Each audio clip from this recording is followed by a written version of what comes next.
বলো আজ আমরা কোন সাহাবীর জীবন নিয়ে কথা বলেছি, বলো সবাইকে। আবু বকর সিদ্দিক। আরে ভাই জোরে বলেন মারহাবা।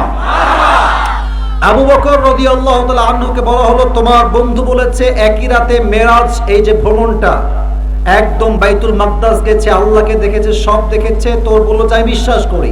এখান থেকে আমরা কি শিক্ষা পেয়েছিলাম বলো?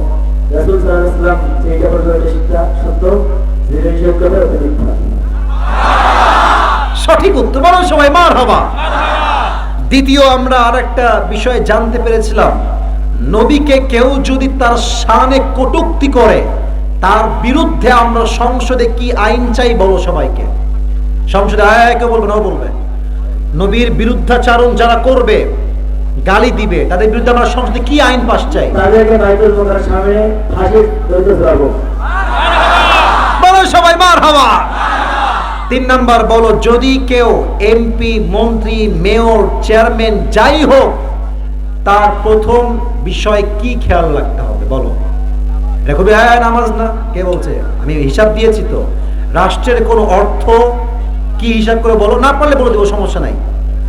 রাষ্ট্রের কোনো অর্থ যেন দুর্নীতি করে পাচার না করা হয়, যুবক ভাইরা, ঠিক কিনা বলো? সমস্যা না, ও পেরেছে। লাস্ট উত্তর আশা করছি পারবে। মনে করো কেউ দান করবে আল্লাহর রাস্তায়, দানের ক্ষেত্রে কিভাবে দান করলে আল্লাহর কাছে দানটা কবুল হবে?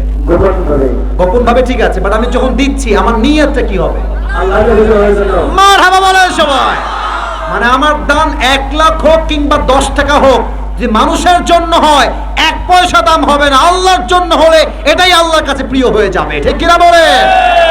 আল্লাহ প্রিয় ভাই, আমার নাম কি আপনার? মোহাম্মদ মিফতাহুল ইসলাম। মিসবাহুল ইসলাম। আমার প্রিয় ভাইকে আল্লাহ তাআলা ইসলামের খাদেম হিসেবে কবুল করে নিক। সকলেই দিল খুলে পড়ুন আমিন।